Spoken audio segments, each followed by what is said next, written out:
that movie, 2001, you're projecting us into the 21st century. I brought along my son Jonathan, who in the year 2001 will be the same age as I am now. Maybe he will be better adjusted to this kind of world that you're trying to portray. The big difference when he grows up, in fact, if we wanted to wait for the year 2001, is that he will have in his own house, not a computer as big as this, but at least a console through which he can talk to his friendly local computer and get all the information he needs for his everyday life, like his bank statements, his theatre reservations, all the information you need in the course of living in a complex modern society. This will be in a compact form in his own house. He'll have a television screen like these here and a keyboard, and he'll talk to the computer, get information from it, and he'll take it as much for granted as we take the telephone. I wonder though, what sort of a life would it be like in social terms? I mean, if our whole life is built around the computer, do we become a computer-dependent society and computer-independent individuals? In some ways, but they'll also enrich our society because it'll make it possible for us to live really anywhere we like. Any businessman, any executive could live almost anywhere on Earth and still do his business through a device like this. And this is a wonderful thing. It means we want to be stuck in cities, we better live out in the country or wherever we please, and still carry on complete interaction with human beings as well as with other computers.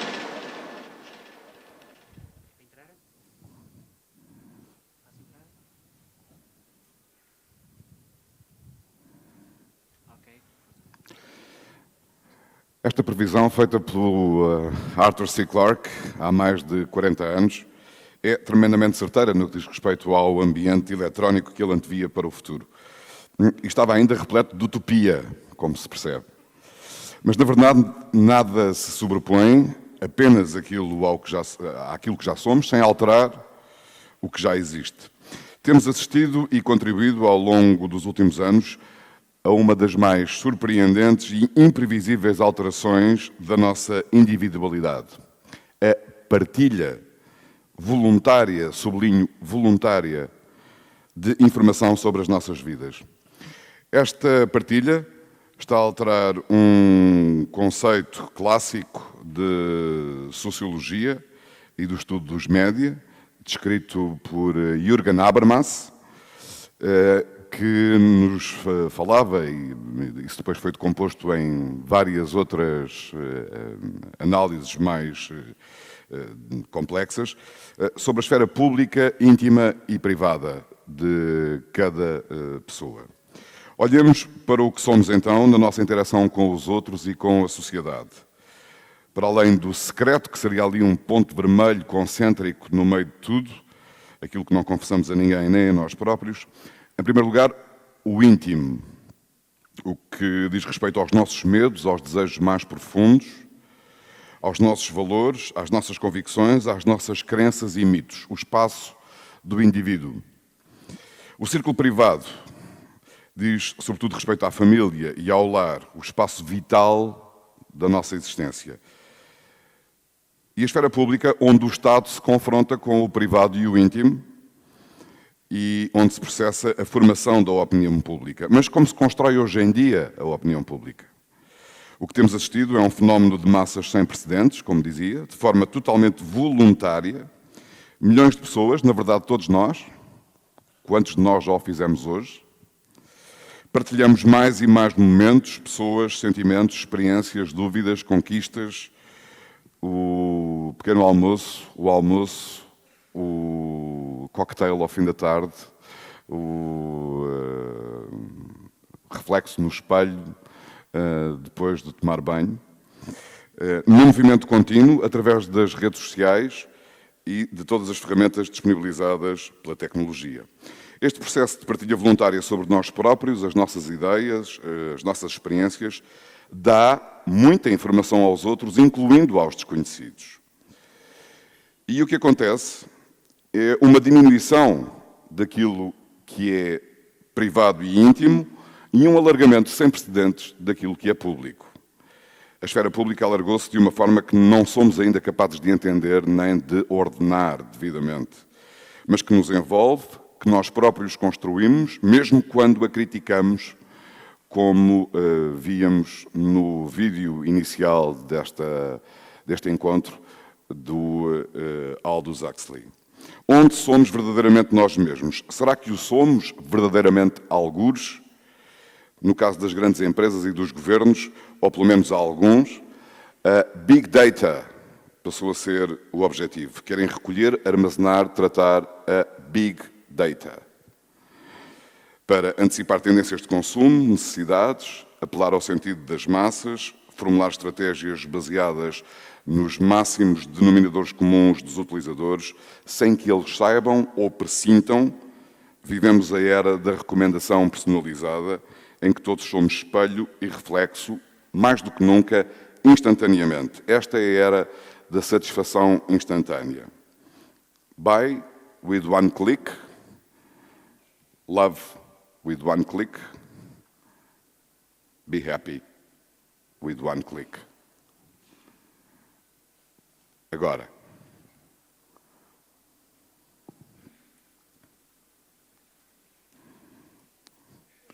tudo isto é feito a partir da informação prestada de forma voluntária ou da sua recolha invisível e, por isso, nem sempre legítima por parte de todas essas entidades que querem recolher e organizar e tratar a Big Data. As redes sociais expõem as nossas vidas porque nós assim o queremos, mas nesta, arrisco a palavra, distopia, alguém decide o que está certo e errado, seremos nós suficientemente invulneráveis perante as bases de dados, os algoritmos, o tracking GPS, os cookies? Será o Estado suficiente e necessário para definir regras e fronteiras? Como se todas as fronteiras se eclipsaram? Sou jornalista e, portanto, em português, informação é sinónimo de notícias, mas não é dessa informação que nós estamos aqui a falar. As notícias, no entanto, servem-me a mim para vos deixar com uma metáfora, uma imagem. Submergimos a um gigantesco vórtice de informação. Dantes, as pessoas procuravam as notícias no quiosque, no jornal televisivo, na rádio às horas certas e pagavam por elas em dinheiro, em tempo, em consumo de publicidade. Agora, as notícias vão ao encontro das pessoas. E vivemos mesmo assim uma era de extremos. Sabemos mais do que nunca, mas será que conhecemos mais do que nunca? O conhecimento está no motor de pesquisa, cujos rankings de relevância são ordenados, entre outras razões, por quem paga mais, numa outra enorme e gigantesca metáfora dos nossos tempos: tudo se compra, tudo se vende. Login, logo Gonçalo Almeida Ribeiro, obrigado pela paciência, um homem do direito e da filosofia política, que assume o papel de moderador desta sessão e com quem vos deixo a partir de agora. Muito obrigado. Bom dia.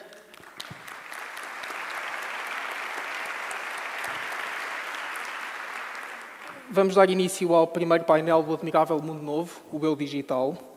E para debater este tema, a Fundação Francisco Manuel dos Santos convidou dois consagrados protagonistas da reflexão sobre as novas tecnologias, a internet e a emergência de uma sociedade digital. E permitam-me que transite agora para o inglês, a língua de trabalho dos nossos oradores, que vou passar de imediato a apresentar. Sitting on the far right, and no political labeling intended here, is David Brin. David is an American scientist and award-winning author of science fiction. He holds a doctorate in astrophysics from the University of California. His 1998 non-fiction book, The Transparent Society, a meditation on the social impact of technology, earned him the Freedom of Speech Award of the American Library Association.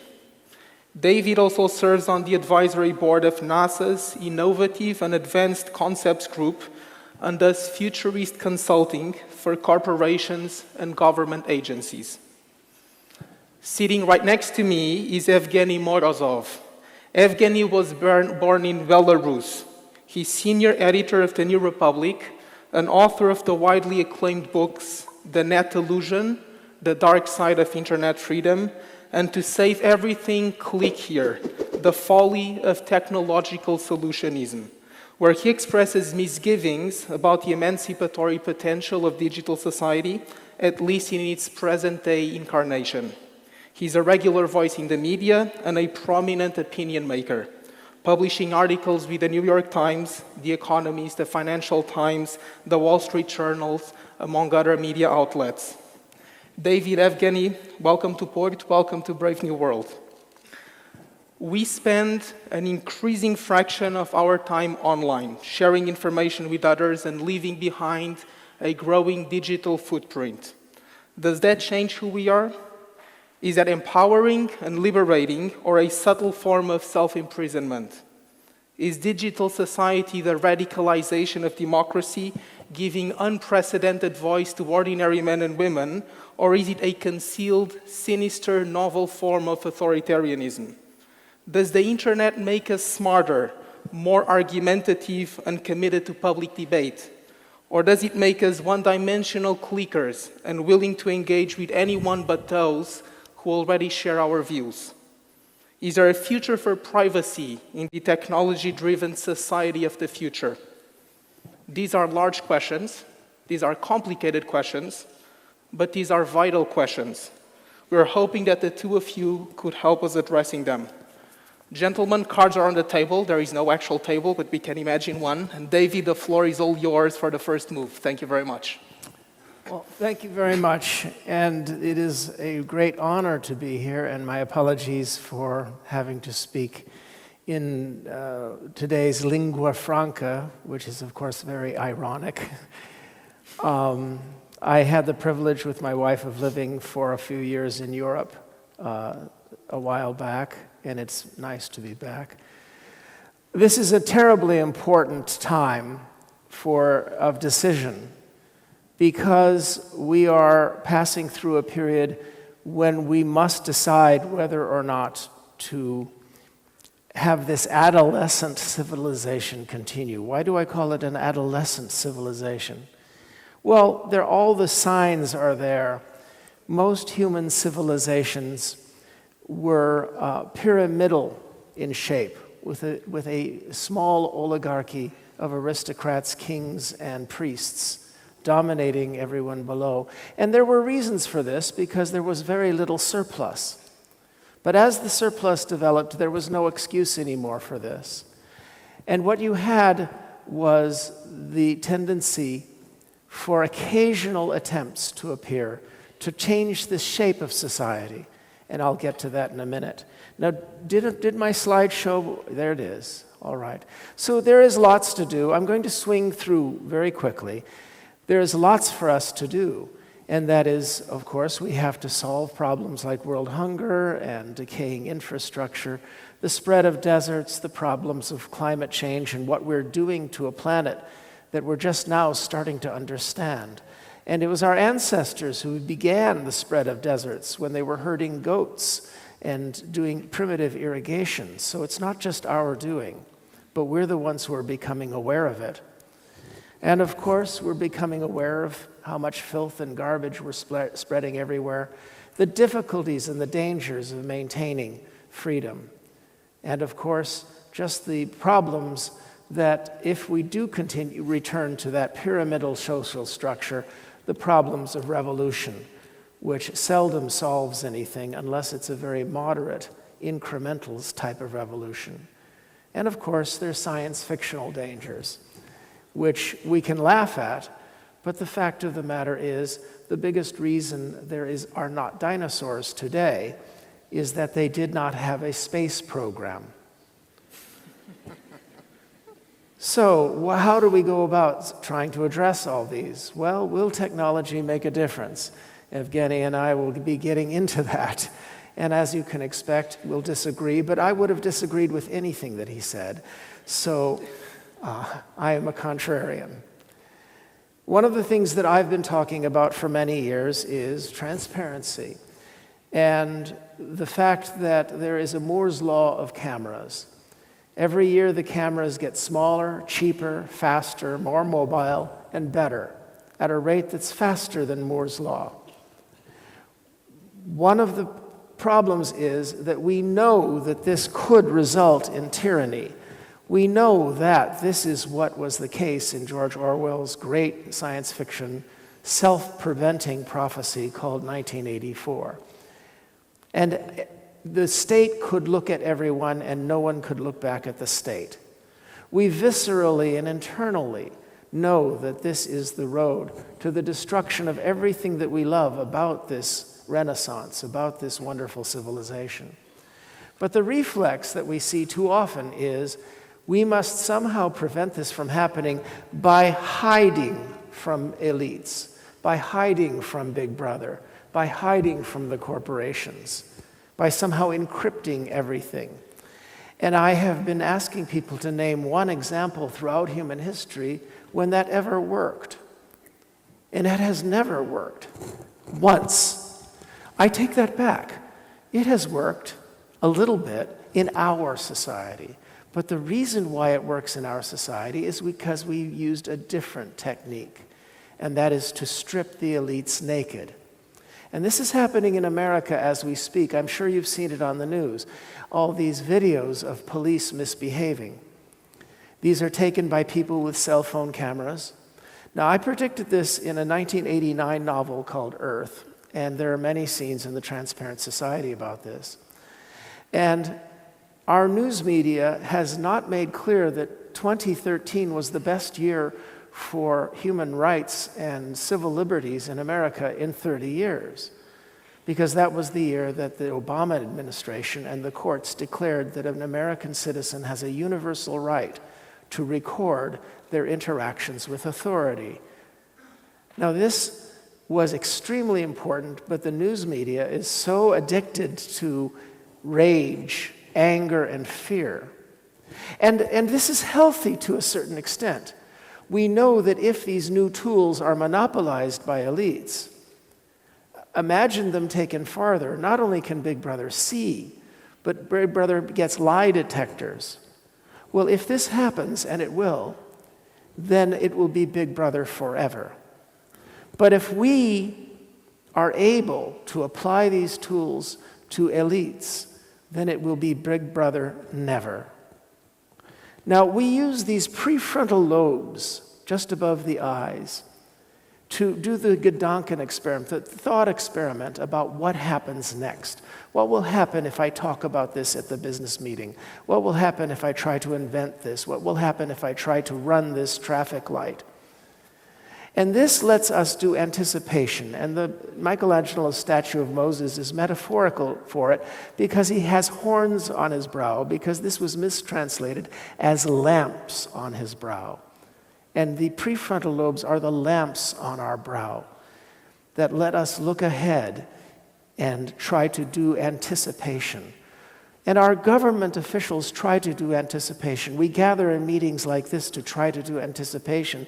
But anticipation, even the greatest of science fiction, anticipation fails. And for that, we have to have the other thing, which is called resilience. Now, these slides here are not important. They just make one major point. And that is starting with Gutenberg and the printing press and glass lenses, we acquired prosthetics that would let us expand what we can see, what we can know, what we can pay attention to, and what we can reach. And every generation has acquired new prosthetics to enable us to see more, to know more, to remember more. Books, for example. And every generation there were grouches who said, humans can't handle this. It's like drinking from a fire hose. We weren't evolved for this kind of information flux, or God didn't make us that way. And every time there were transcendentalists who said, this is going to change everything. It's going to make people better, more wise. They're going to see more, think more about other people, and empathy will grow. And always in the short term, the grouches were right. When the printing press came here in Europe, it exacerbated the great religious wars of the 30 Years' War of the 16th and 17th centuries. It was only after a while that more availability of printed matter caused people to get used to this new adaptation of information. In the 1930s, loudspeakers and radio amplified gifted polemicists' voices so they sounded like gods. And for a while, generations were transfixed by gifted polemicists. And the only difference in the English-speaking world is that our gifted polemicists that we handed power to were on our side. Franklin Roosevelt, Winston Churchill, and that may have been because we chose that, or it may have been just luck. But if you go through the years, all these technologies have threatened us with disruption by offering us a fire hose of information. And now it's not a fire hose anymore, it is a tsunami. And there are those in our culture who are standing athwart history with their hands out saying, stop, because this is too much. And in the short term, they are proving right, because we're not handling this tsunami well. But if the history is any judge, then the thing to do is to learn to surf, because this is not going to work in a tsunami. Now, I was just at a conference with Steve Mann, who is the cyborg of the world, and he has been developing augmented reality. I was speaking at the augmented reality conference. This is a fellow here who has my same last name, and he allows me to show up on Google searches. And this is a woman from one of my novels called Existence, and I'm going to show you one quick scene from that, where everyone on the street is wearing augmented reality. And as you're walking down the street, your camera looks at everyone's faces, identifies them, and paints a name tag under everyone who's walking by. You will never be at a loss again for who is this person? What did I try to remember about them before?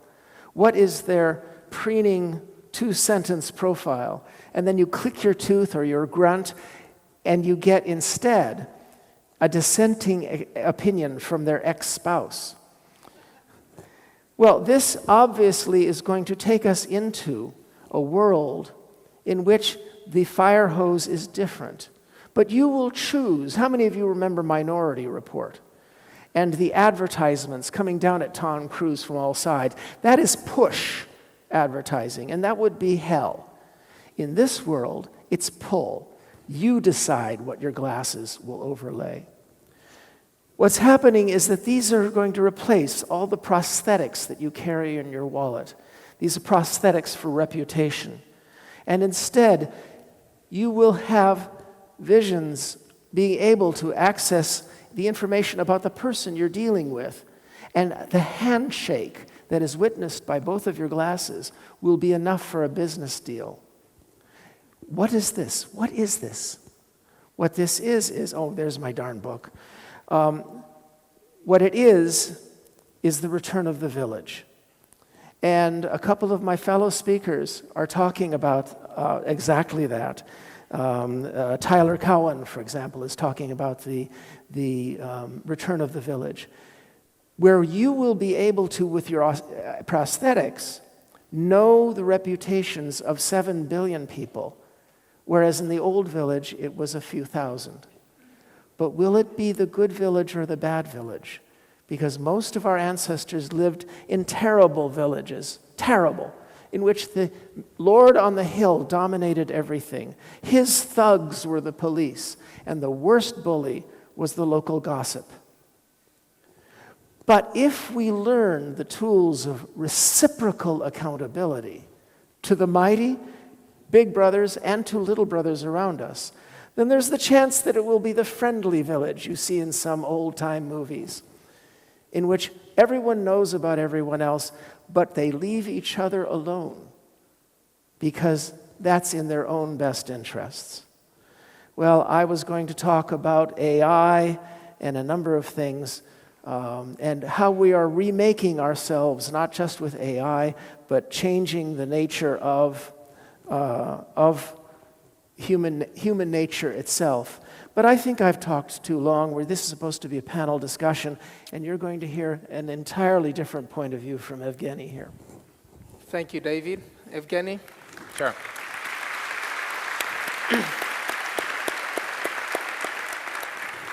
The Empire Strikes Back. I don't associate myself with any empire, to be honest. So, let me start with just some reflections on just how different we are, and I don't think we are that different. We are just have two very different perspectives on issues that are more or less similar. Every time I'm invited to events like this, where I'm asked to reflect upon the benefits and the costs of living in a digital society, I find myself in a very odd situation, in a way because I actually think that there is no such thing as digital society, which puts me at something of a disadvantage at such events. And what I mean by this is not some kind of, postmodernist trick or joke, as Jean Baudrillard saying that the Gulf War never took place. That's not what I mean. What I mean to say is that the society in which we live right now, the technological society, the artifacts and the platforms that we use, they're not just some kinds of natural inventions that were doomed or destined to fall on us from the sky. I mean, clearly they have certain historical, political, and economic trajectories, right? The way in which this prosthetics, and I like this word, enable us to do certain things is defined to a large extent by who owns them, who operates them, what kind of legal, political, and economic regime defines their functionality, right? You can look at the book, for example, and we've heard examples about Gutenberg and the printing press. You can look at the book and try to analyze its features. It's easy to copy, but then there are certain restrictions on how much stuff you can copy, and you can assume that those are just natural features of the printing press or of the book. Or you can provide a more historical perspective and say that, well, the reason why the printing industry and the book developed the way it did was because there was a certain political and economic process that had to do with early capitalism, that had to do with, for example, the need to create a copyright regime that gave us a certain form through which book works, through which we police how much can be copied, through which we basically use it as a prosthetic, right? So this amplifying, empowering features, just like the features that are disempowering, are shaped by the political economic context in which this technology is developed. This is my kind of historical, economic, political perspective on all technologies, including digital ones. So when I look at technologies that currently surround us, whether it's social media, whether it's the prospect of self-driving cars, whether it's Google, whether it's Uber, whether it's Airbnb, there is no denying and no escaping the fact that all of them are provided by just a handful of American private companies who are doing all of that in pursuit of profit. The interests of citizens, communities, cities are not necessarily well represented in how these technologies are developed, shaped, and brought to market. The ways in which citizens, political communities can use those technologies for their own good are not maximized for obvious reasons, that they're not built to promote political activity. None of that, of course, denies the fact that you can find those tools and platforms useful for what it is that you are doing as a citizen, as a family, as a city, as a political community. That, I think, is a very basic fact. Of course, if you are in a dire situation and you need to solve a problem very fast, you'll use whatever resources are at your disposal. But it doesn't spare you from the need to think deeply and strategically about the way in which you want that kind of infrastructure to be shaped in the future, to be accessible to all on terms that are equal, that are fair, that are just, right? And here I think, you can look at examples from many other industries and from many other domains. You look at something like the banking system. Yes, on paper, it sounds fantastic. You need to be able to get a loan. You go to the bank, you get a loan. A loan also is a prosthetic of sorts, right? It allows you to do things that you couldn't do differently and you couldn't do previously. But that, however, is not the end of our analysis when we think about bank, when we think about the finance system. Clearly, we try to think about the ways in which banks and the finance industry exercises power, the way in which it shapes your life. For example, you have to think about whether you would be eligible for a loan or credit if you do certain things, right? There is clearly a power dynamic at play, and many of us understand it, and many of us realize that there is probably a way for us to run a better banking system if only we can properly understand the way it already exercises power over us. The problem that we currently have is that we do not have that kind of analysis for technology. We tend to take technologies that are being thrown to us by Silicon Valley as gifts from heaven. Right? We think that they are disruptive, entrepreneurial, innovative, all of the words that Silicon Valley likes to promote, and we tend to accept them as just the only way in which we can organize our public transportation, our health, our education, our search, our communication, and so forth. And I think we have to go beyond that logic. We have to go beyond the logic that there is no alternative to the provision of those tools, platforms, and services. If you look at something very basic, you look at the design of Facebook or Twitter, from this kind of historical economic perspective that I have just outlined. So if you look at the design of Facebook or Twitter, and many of you, of course, would notice that as you spend time on those platforms, you often feel distracted, or you feel tired because you just feel bombarded and overwhelmed with messages. There are notifications popping up on your phone, on your tablet, on your computer. There is this onslaught of information going your way, and you always have to go and click on things in order to close windows, shut down notifications, and so forth. And what do you do about that? Right? You can start complaining that there is something profoundly wrong with modern technology. You can turn it into a cultural critique about information overload, about the problems we face as modernity, and end up basically with a very interesting essay which will lead to nothing.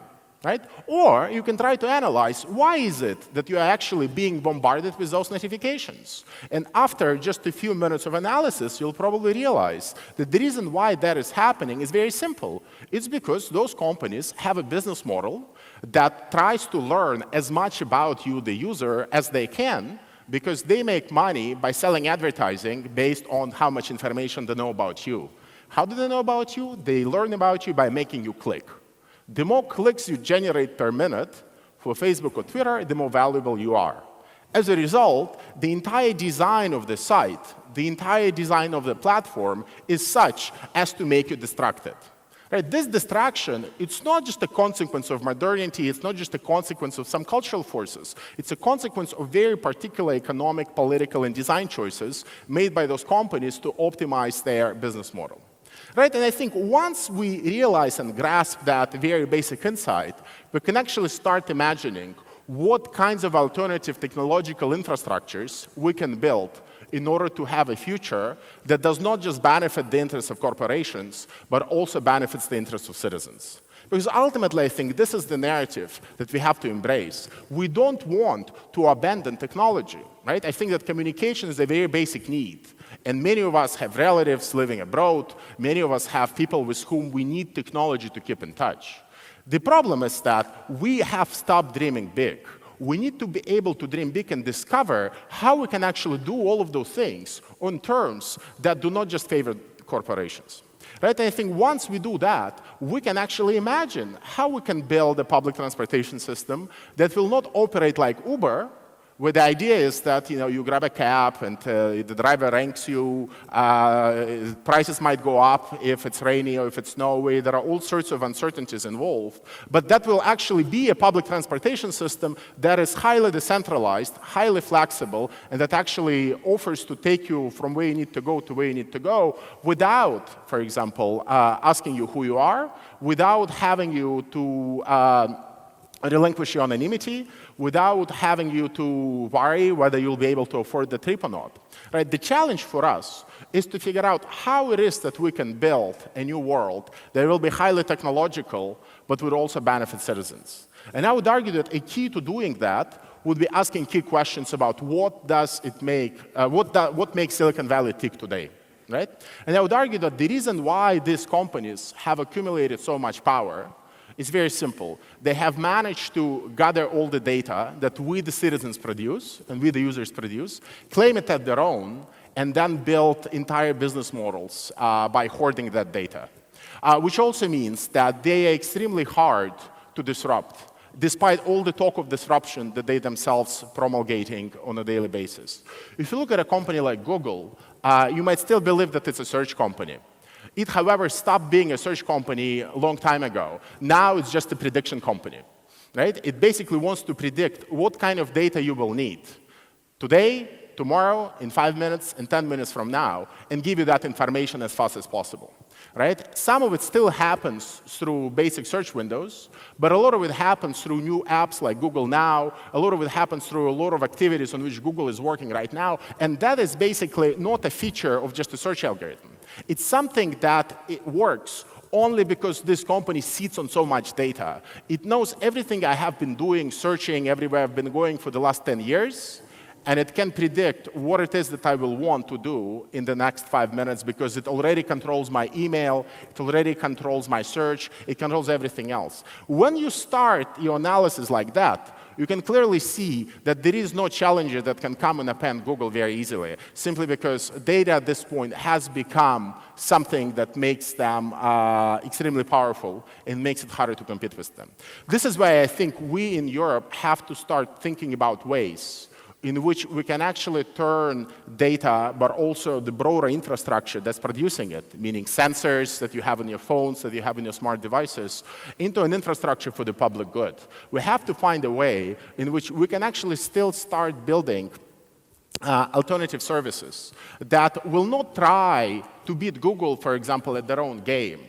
Despite everything we've been hearing from a lot of policymakers at the European Commission, we do not need an Airbus as a response to Google's Boeing in Europe. We need to have a very different strategy. We need to have a strategy that will encourage a lot of local initiatives, citizens, startups, innovators to go and build tiny services that will fulfill their own particular vision of how the world should operate, but they should be able to do it on some kind of data that's collected for the public good, right? And I'm afraid this is not going to happen unless we recognize the immense political, economic, and financial power of technology today, right? I think, but the basic insight that I would like you to leave this room after our event, is the idea that the very idea that there is no alternative when it comes to Silicon Valley, when it comes to technology, is false.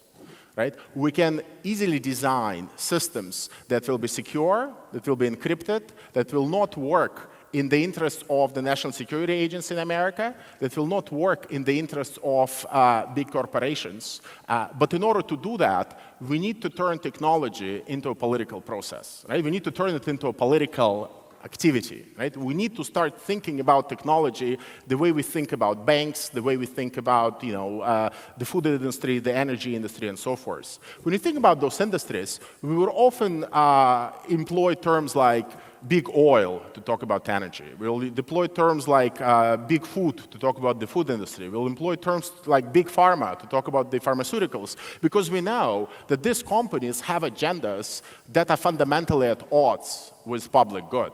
And we want to analyze those industries as an organized force, right, that seeks to do things that do not necessarily favor the public good. When we talk about technology, we tend to use a term like big data in a very different sense. Very often we use it in a positive way. We never talk of big data as a collection of organized forces that seek to do things which are not in public interest.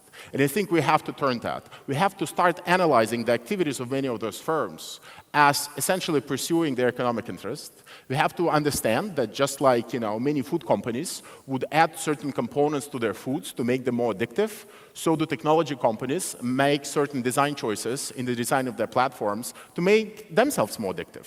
Right? It's a very simple insight. And all of you, once you start analyzing the ways in which you are trapped into this apparatus of surveillance and advertising, you would see that there are deliberate steps that have been made in order to make you trapped. Right? It doesn't mean that social movements that are emerging now in Europe and in other places cannot profit from Facebook, Twitter, or any of those platforms. Again, given the circumstances in which we are in, and given the urgency of political action, many of those movements have no other choice, because there has been no organized effort to create an alternative to Facebook, to create an alternative to Twitter, to create an alternative to Google. So I cannot blame them for using that particular prosthetic, just like I cannot blame ordinary families who have to work with existing banks in order to get a mortgage. But it doesn't mean that we should stop thinking about ways in which we can actually turn those industries around to work in the benefit of the public good. Right? And it means that we do have to have a vision for how technology can not only make us addicted, distracted, or just suck in our data in order to turn it into profit, or in order to turn it into profits that then accrue to those big American technology companies who don't even bother paying taxes in Europe. right? This is not what we should be doing. We have to be thinking big, we have to be thinking ambitiously, we have to deploy technology because the technology will be the backbone for how we are going to provide education, health, transportation, all of the services in the future. But we have to understand that it's not something apolitical. It's deeply political. The technology we use today reflects the existing political economic biases of our society. We do not have the publicly facing technology, in part because the last 20 years in Europe have been marked by a profound resistance to anything that would use terms like solidarity or even the public. And the only way for us to reverse that would be also to reverse our political paradigm. And I'll stop here. Can I stop? Right on time. Perfect, right on time. So,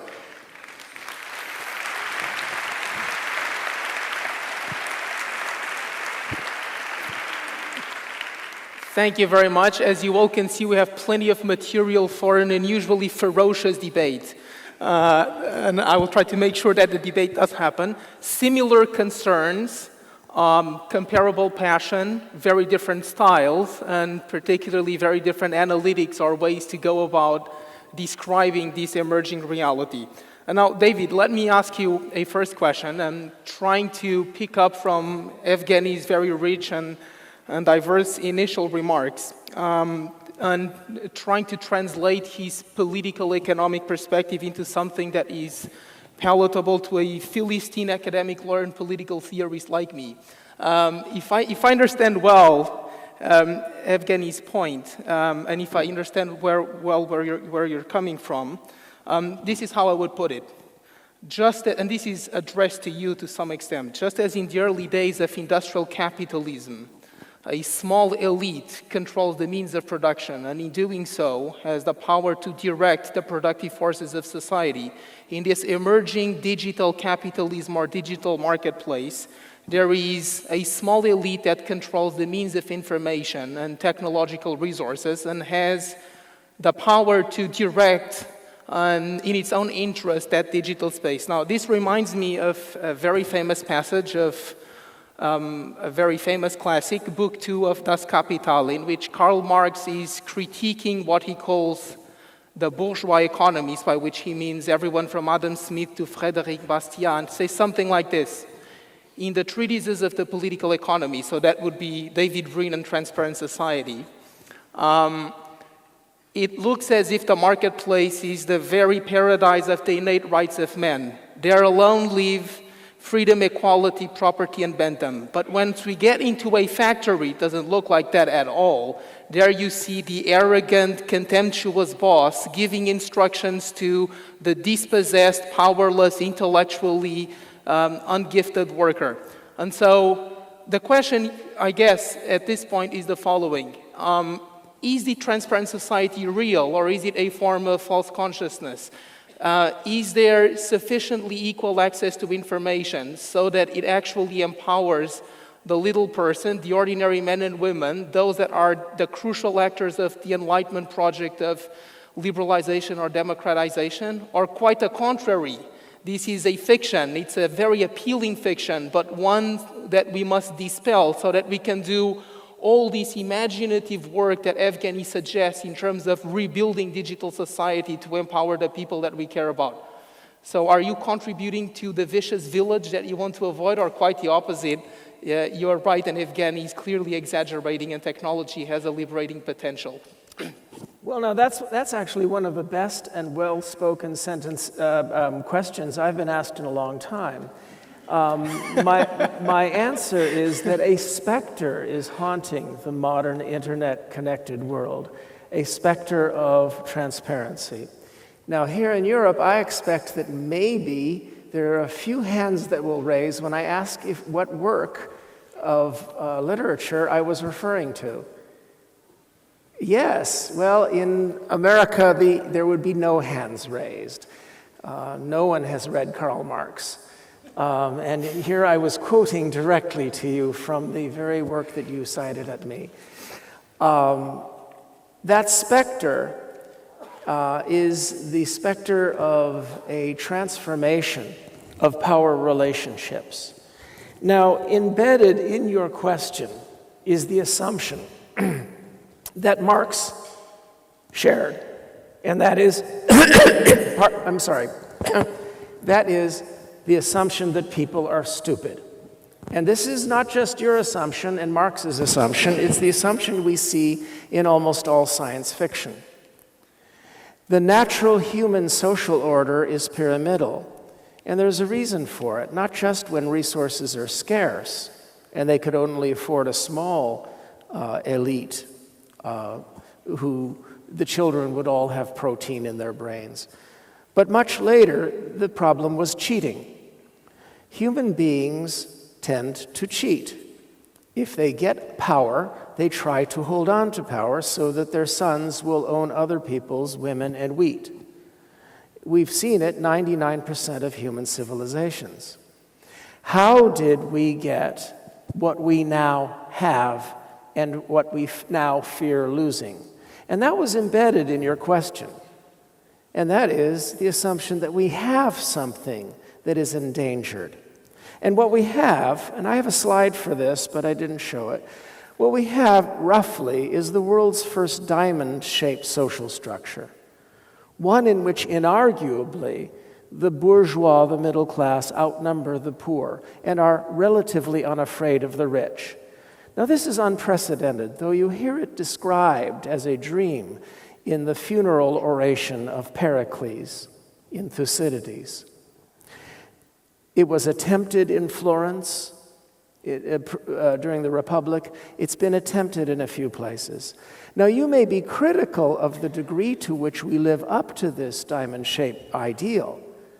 That's inherent in the diamond, is that it's self-critical. When you outnumber the poor, suddenly poverty is a problem because we have them surrounded.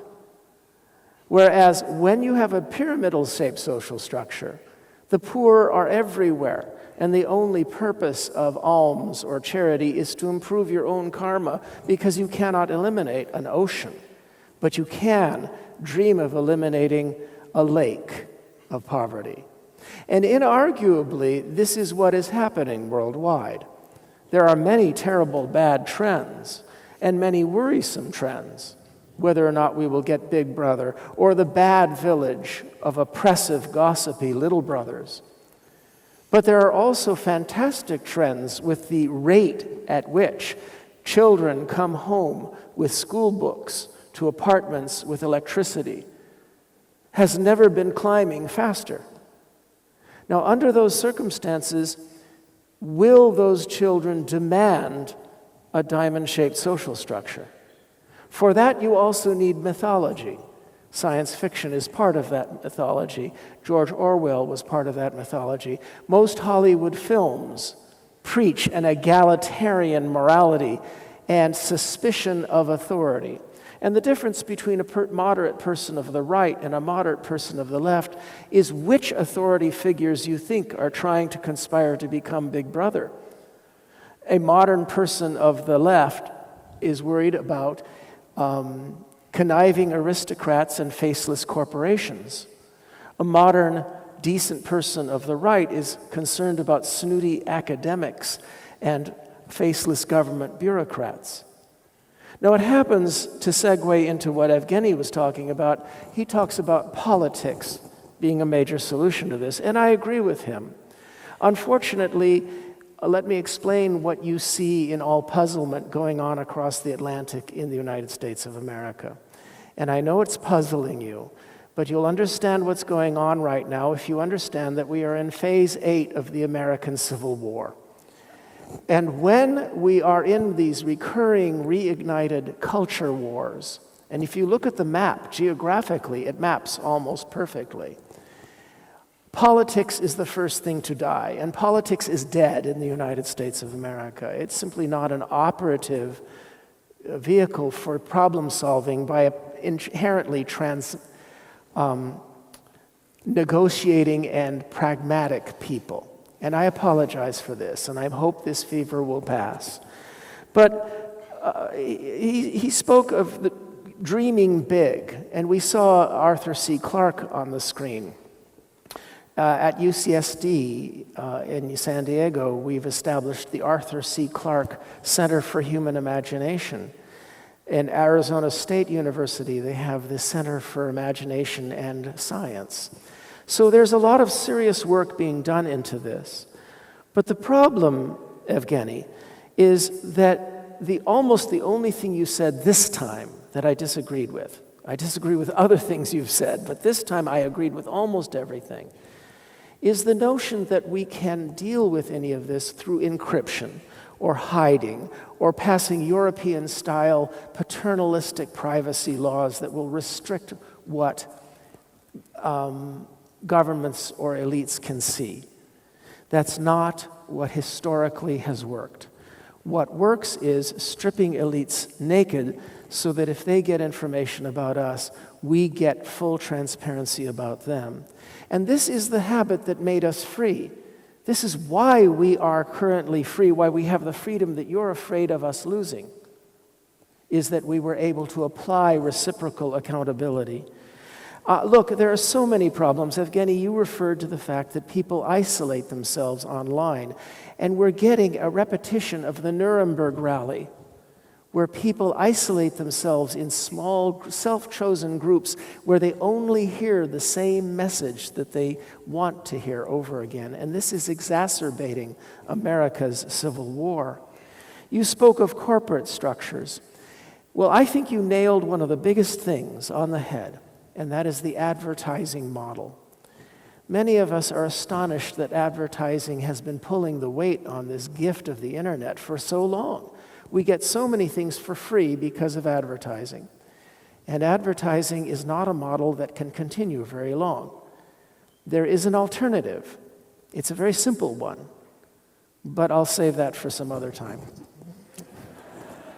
Thank you very much. Thank you.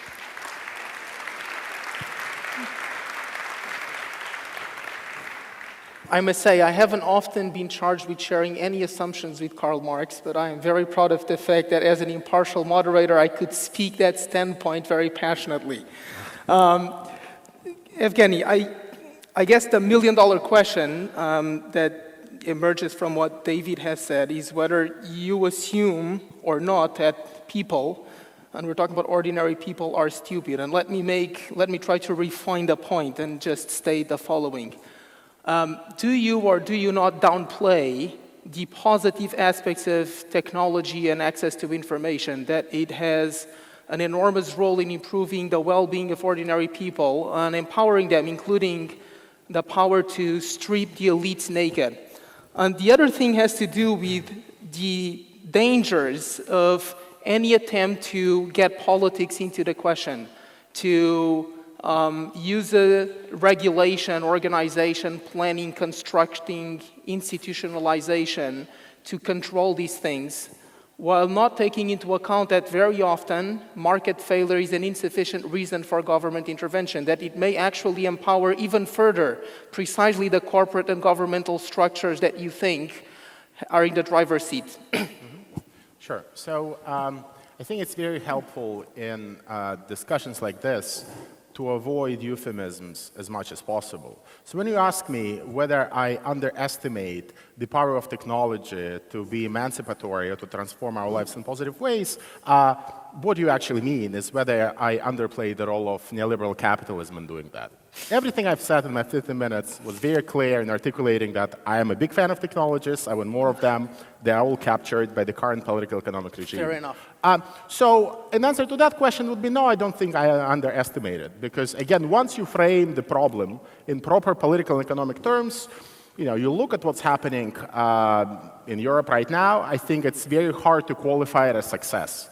Again, it doesn't mean, and you can, in Portugal, I don't need to explain the situation to you, looking at everything from cuts to public institutions to youth unemployment, you name it. That being said, again, I think we should not be confused. The question here is not whether there is some degree of social advancement that's being done. You know, of course it is. And again, as I've said, even if you look at any other institution, if you look at banks, clearly, you know, when you get a loan, you don't do it because, you know, you are being pushed to do it, or, you know, you're being stupid or have a false consciousness. You take it and, you know, it allows you to buy a house, allows you to buy a car, or allows you to do a lot of other things. This is not the question to what extent it is empowering or disempowering. Clearly, it is empowering to a certain extent. The problem, however, is that when it comes to technology, we often end our analysis right there. And the challenge is not to end it right there, but to extend it and try to think about ways in which, for example, the data that you surrender, as you start using many of those tools and technologies, is then going to be used at some later stage in your life or career to either make huge profits to those companies or to perhaps shape the environment that you encounter on a daily basis, from screens to searches to social networks to you name it, in a way that will be highly personalized and will reflect only the interests of you and not the interests of the community at large, right? I mean, this is the real challenge. The challenge is to push the analysis beyond just, you know, of looking at the immediate empowerment or disempowerment that you get from technologies. That being said, you know, I think that we do have to worry about the ways in which governments right now have established themselves as the ultimate arbiters of truth on all issues of digital, you know, society, which I do not believe in.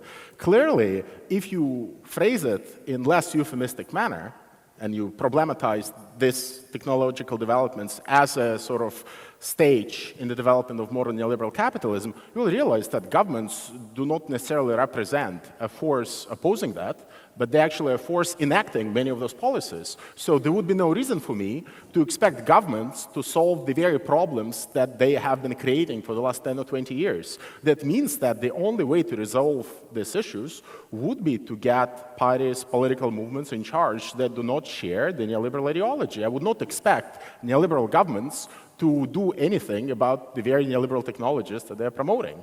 This is why I think we have to look outside of America, where I agree politics is that, but it doesn't mean that we should remodel the world based on America. I mean, we do see, for example, in a country just right next door, Spain, we do see movements like Podemos emerging out of nowhere, having a very different agenda, carrying a very different economic and political program, and I would like to see what would the technological program of a movement like Podemos look like.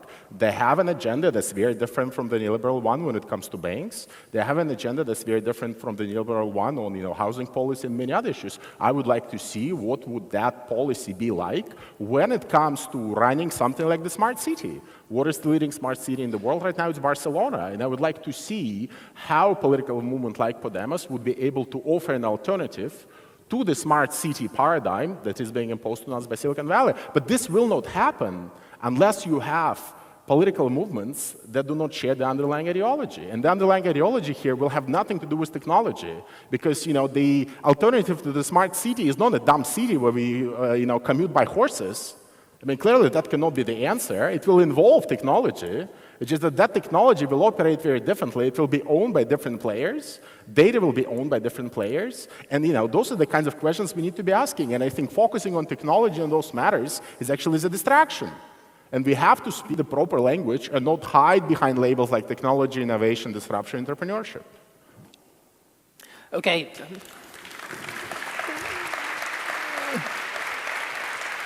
So I have a question for both of you, but David probably goes first, although it emerges from what you said. And the question is whether digital society doesn't provide people with many of the tools that are necessary for them to fashion precisely the alternatives that you described. So we've seen that many of these social movements have benefited enormously from what digital society or the digital space or whatever you want to call them, the internet, affords them, and that they would most likely not have any chance to emerge, at least in the terms in which we've witnessed, unless they were provided with those tools. So there's a paradoxical relationship here between the notion that the space may be to a large extent controlled by an elite, but at the same time that are these little loopholes or interstices that can be exploited to the advantage of those who lack a voice in the structures of traditional representative democracy and market society. Mm-hmm. David, you can either address this question or anything else that Evgeny has said. You have complete freedom. Well,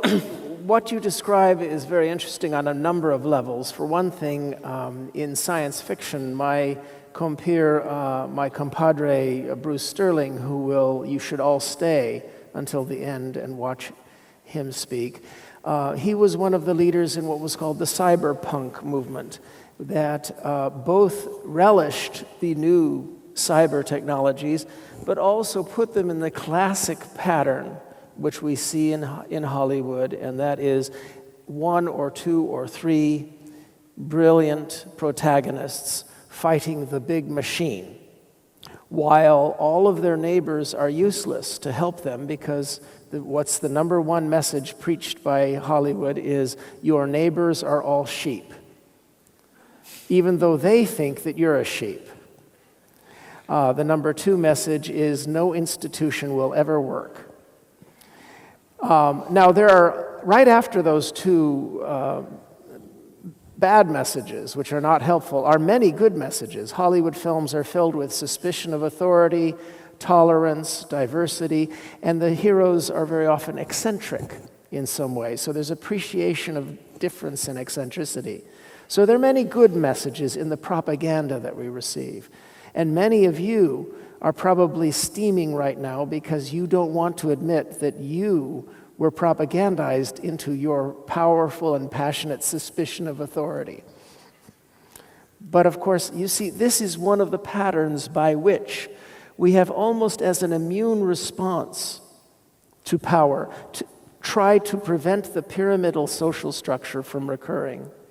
But every generation, we must recognize that this is a powerful attractor state, as we put it in physics. This isn't the natural human social order because it occurred in 99% of societies. And we're all descended from the harems of strong males who did this. So every generation, they're going to try to take this diamond and hammer it back in to the shape of a pyramid. And this is what we are seeing now. You saw the 1%, for instance, taking off in what their ownership is in America. And what's needed is moderate, mild revolution, because the violent kind never delivers. But moderate, recurring revolutions that make this flat, open, and fair. But the other thing is tech zealotry. Well, you see this a lot in science fiction. Bruce remembers the great L. Sprague de Camp. He had a series of novels set in the future when Portugal and Brazil are the leading nations of the galaxy. And law spreads through space through the Viagens Interplanetarias. You should look this up. It's a great source of science fictional pride. Portuguese becomes the language of the galaxy. The main thing is that we all know these tech zealots who believe that the singularity is going to make us gods tomorrow. But remember that chart that I showed you. Always there is a period of time in which the grouches and the pessimists are right. Somehow, the optimists prove to be right in the long run. And it is to navigate this minefield into the future as we charge ahead. That's why we have this prefrontal lobes. That's why we have conferences that wise people organize like this. That's why we have science fiction. And that is why we have politics. Because these are all methods for poking sticks as we charge into the murky realm of tomorrow, to find the landmines, the snake pits, the quicksand as we charge ahead. Because it is not going to work to say, stop. This is not going to work. But if we charge ahead, we can have grandchildren who are as much greater than us as we are greater than our grandparents. And that is what our grandparents would have wanted. Evgeny? Sure. I very much like David's metaphor of the minefield, and I think it actually sharpens the difference between us in a very interesting way. You know, to paraphrase Marx again, I think I would say that the goal for us should not be to navigate the minefield, but to actually get the mines out. And this, I would argue, is what the goal of politics used to be. You know, we actually used to question who runs what, who owns what, who should run the infrastructure, who should run the data. Those questions in the last 20 years, even in Europe, have been taken off the table, right? And we need to bring them back if we actually want to have a robust political life that understands that the technological dimension of our everyday living is going to shape the whole European social model, whatever is left of it. I mean, in 15, 20 years, if not sooner, you can be rest assured that companies like Google and Apple will be the default providers of healthcare services, including in Europe. They're already doing it now. I mean, they are the ones who operate the sensors in your phones, in your smart cars, in your devices, in everything, that allow them to know what is the risk that you're going to suffer a heart attack in 15 or 20 years or in 15 or 20 days. They are the ones who will be profoundly shaping whatever is left of the European welfare state.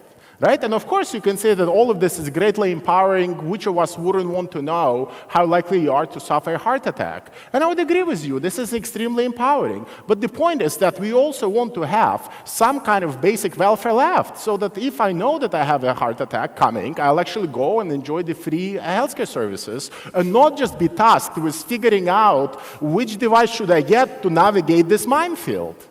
Right? This is what political life used to be about. We used to create institutions that would socialize certain risks and would enable certain ways of living.